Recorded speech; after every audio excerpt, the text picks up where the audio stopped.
बात सबसे पहले करेंगे उन गद्दारों की, उन जासूसों की जो भारत से गद्दारी करके पाकिस्तान की जी हुजूरी कर रहे हैं और पाकिस्तान के लिए जासूसी कर रहे हैं। सवाल ये कि आखिरकार और कितने जासूस और कितने गद्दार, क्योंकि लगातार जो है इस तरीके की खबरें सामने आ रही हैं। हरियाणा से, पंजाब से कई ऐसे लोगों को गिरफ्तार किया जा रहा है जो पाकिस्तान के लिए जासूसी कर रहे हैं। हरियाणा के नूह से एक बार फिर एक शख्स को गिरफ्तार किया गया है। डॉक्टर मोहम्मद तारिफ को ताउरू से गिरफ्तार किया गया है। तो वहीं पाकिस्तान के लिए जासूसी करने का आरोप इस पर लगा है और इससे पहले भी नूह से एक शख्स को गिरफ्तार किया जा चुका है। इसकी बात करें तो मोहम्मद तारिफ जो है, सेना से जुड़ी जानकारी पाकिस्तानियों से साझा करने का आरोप इस पर लगा है और अपने पिता के साथ करीब 6 महीने पहले ये पाकिस्तान गया था, जो खबरें निकल करके सामने आ रही हैं। और साथ ही हरियाणा की कैबिनेट मंत्री अनिल विज की तरफ से भी बयान इसको लेकर के आया है। तमाम बातों पर जो है अनिल विज ने अपनी प्रतिक्रिया जो है रखी है। इसके परिजनों का जो स्टेटमेंट है वो भी सामने आया है। नूह पुलिस ने पाकिस्तान के लिए जासूसी करने के आरोप में एक और व्यक्ति को गिरफ्तार किया है। स्थानीय वायुसेना स्टेशन की जानकारी पाकिस्तानी नागरिकों के साथ साझा करने के आरोप में स्थानीय डॉक्टर मोहम्मद तारिफ को ताउरी से जो है वो गिरफ्तार किया गया है। पाकिस्तान के लिए जासूसी करने का आरोप जो है वो इस पर है और इससे पहले भी नूह से एक शख्स को गिरफ्तार किया गया है जासूसी के आरोप में। पाकिस्तान के लिए जासूसी कर रहे हैं और अपने वतन से, अपने देश से गद्दारी कर रहे हैं। तारिफ अपने पिता के साथ करीब 6 महीने पहले पाकिस्तान गया था। उन पर बीएनएस की धारा 152 और आधिकारिक गोपनीय अधिनियम की धारा 3, 4 और 5 के तहत मामला दर्ज किया गया है। एफआईआर में 2 पाकिस्तानी नागरिकों का नाम भी दर्ज है। पाकिस्तान के लिए जासूसी करता था ये मोहम्मद तारिफ, इसका नाम है। और इससे पहले भी नूह से जो है एक शख्स को पकड़ा गया था जिसका नाम अरमान बताया जा रहा था। और लगातार ये लोग जो हैं वो पाकिस्तान के लिए जासूसी कर रहे हैं। जो खुफिया गोपनीय इंफॉर्मेशन हैं, संवेदनशील इंफॉर्मेशन है, उनको पाकिस्तान पहुंचाने का काम इन लोगों के द्वारा किया जा रहा था। और सवाल यही है कि आखिरकार और कितने गद्दार हैं जो भारत से गद्दारी कर रहे हैं और पाकिस्तान की जी हुजूरी कर रहे हैं। तस्वीर आप देख सकते हैं, ये वही जासूस है जो अपने वतन से, भारत से, अपने देश से गद्दारी कर रहा है और पाकिस्तान को, पाकिस्तान के लिए जासूसी कर रहा है। यहाँ की जो गोपनीय इंफॉर्मेशन है, सेना से जुड़ी जो जानकारियां हैं, पाकिस्तान पहुंचाने का काम इन लोगों के द्वारा किया जा रहा है।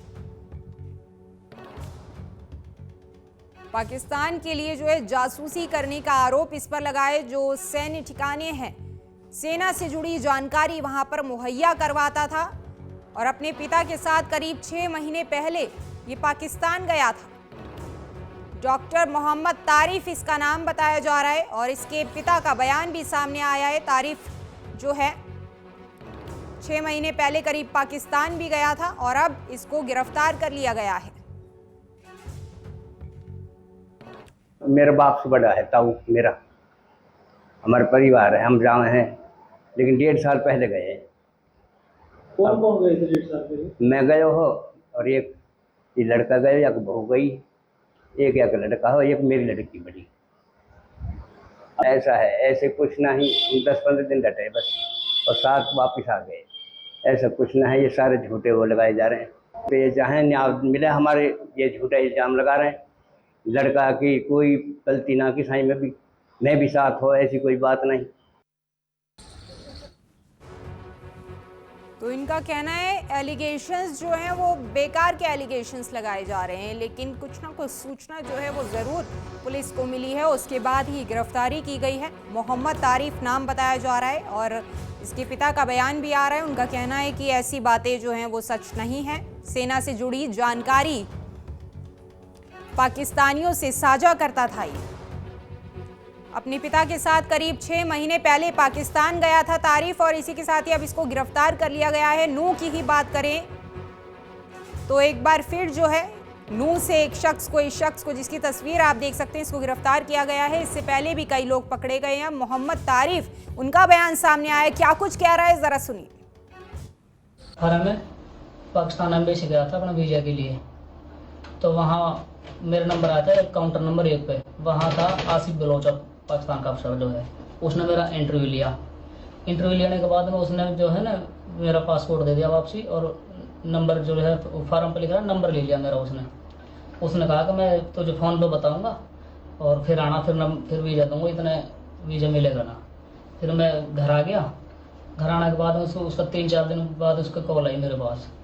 उसने कहा मुझसे कि ऐसा कर तो वीज़ा चाहिए। मैंने कहा हाँ चाहिए। तो एक काम कर, तो मुझे 2 सिम ला के दे और बदले में अपना वीज़ा ले जा। मैं चल ठीक है। तो मैंने फिर कहीं से नूह से सिम ली 2, और 2 सिम लेने के बाद में फिर मैं उधर पाकिस्तान एम्बेसी गया। फिर वहाँ जो है ये आसिफ बलोच जो पाकिस्तान अफसर जो इससे मिला, इसको मैंने सिम दे दी और इसने मेरा वीज़ा लगा के।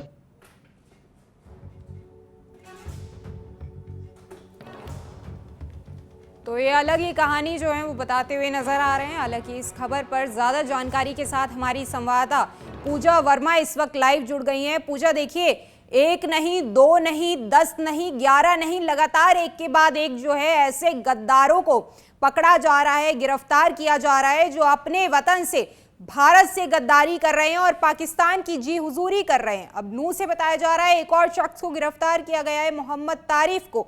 पाकिस्तान को खुफिया जानकारी पहुंचाता था ये, क्या पूरी जानकारी? देखिए, ऑपरेशन सिंदूर के बाद लगातार अगर हम बात करें तो एक नेक्सस देखा जा रहा था कि आखिर जानकारियां जो है भारत से किस तरीके से बाहर जा रही है, और जिसको लेकर हरियाणा में अगर बात करें तो डीजीपी की ओर से पूरे हरियाणा में एक कहीं कैंपेन मुहिम चलाई जा रही है, और इसमें सेंट्रल एजेंसियां भी साथ हैं, न सिर्फ हरियाणा, पंजाब से भी, और जो नॉर्दर्न इलाके हैं, उत्तर प्रदेश तक के इलाके हैं, वहां पे देखा जा रहा है कि आखिर किन लोगों ने जो है जासूसी करी है। खासकर वो लोग जो कि शक के आधार पर, क्योंकि इनका सोशल मीडिया ट्रैक किया गया, इनकी जो है मूवमेंट्स ट्रैक की गई, इनके पासपोर्ट ट्रैक किए गए, तो लगातार कुछ बहुत सारे लोग इसमें शामिल हुए। सबसे पहली गिरफ्तारी पानीपत से नोमान इलाही की हुई, जिसने भी बड़े खुलासे किए हैं, जिसने बताया कि आखिर उसका जो पड़ोसी था, जहां वो रहता था, उसका आतंकवादी जो था उसका एक पड़ोसी, तो इस तरह के खुलासे वो सामने आ रहे हैं। इसके अलावा कैसे उस तक पैसे पहुंचते थे, इस बारे में जो है जानकारी। इसके अलावा मशहूर यूट्यूबर ज्योति मल्होत्रा की बात की जाए, उनके भी लिंक, उनकी भी नई वीडियोस लगातार सामने आ रही हैं। 4 बार पाकिस्तान जा चुकी हैं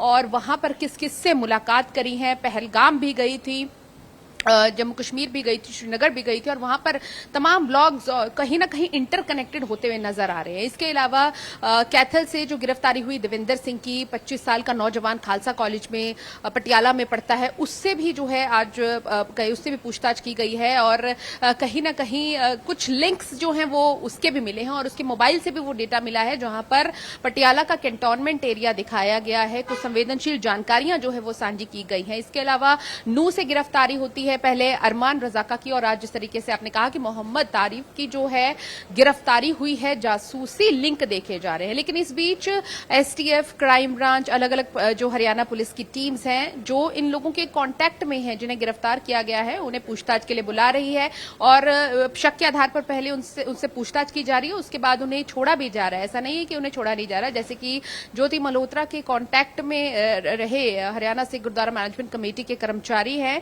हरकीरत सिंह, उनको पूछताछ के लिए हरियाणा एसटीएफ ने उठाया था, और उनसे पूछताछ के बाद उन्हें छोड़ा गया। कहा यह जा रहा है कि पाकिस्तान में के लिए जिस जत्थे ने जाना था, उस जत्थे में उनका नाम शामिल है। तो काफी संवेदनशील जो जानकारियां दी गई है, क्योंकि सबसे पहले गिरफ्तारी होने के बाद इनके जो फोन्स हैं, इनके लैपटॉप्स हैं, वो सारी चीजें देखी जा रही है, खंगाली जा रही है, पासपोर्ट देखा जा रहा है। इसके अलावा किस किस के कॉन्टैक्ट में रहे हैं, कितने लोगों से बातचीत की गई है, आईएसआई के कौन से ऐसे लोग हैं जिन हैंडलर्स के साथ यह बात कर रहे हैं। और अगर हरियाणा की बात करें, क्योंकि स्लीपर सेल जो डीजीपी ने भी शक जताया है कि स्लीपर सेल बहुत सारे इस वक्त हरियाणा में है, तो ऐसे में उनके साथ कैसे कांटेक्ट में रहे, क्या ऑपरेशन सिंदूर के वक्त जो सैन्य जानकारी थी, चाहे पुलिस की माफ करिए, चाहे मिलिट्री की मूवमेंट थी, वो कैसे पाकिस्तान तक पहुंची, किस तरीके से उन्हें पता चला किन हथियारों का इस्तेमाल हो रहा है, किस तरीके से संवेदनशील जानकारियां उधर जा रही थी, और टास्क भी इन्हें दिए गए थे उस वक्त, ये भी जो है जानकारी मिली है।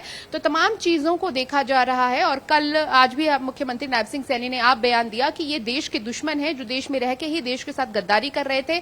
गिरफ्तारियां हुई हैं और लगातार जारी रहेंगी। डीजीपी हरियाणा शत्रुजीत कपूर ने भी कहा है कि हम लोग जो हैं ये नहीं है कि सिर्फ एक दिन का टास्क है, लंबे समय से इनकी एक्टिविटीज ट्रैक हो रही थी और उसके मुताबिक कार्रवाई की जा रही है। एनआईए जांच कर रही है, देश की सभी एजेंसियां जांच कर रही है, अपने हिसाब से सब पूछताछ कर रहे हैं क्योंकि देश की सिक्योरिटी से जुड़ा मामला है और फिलहाल ये सभी देशद्रोह के मामले में पुलिस रिमांड इनको मिला हुआ है।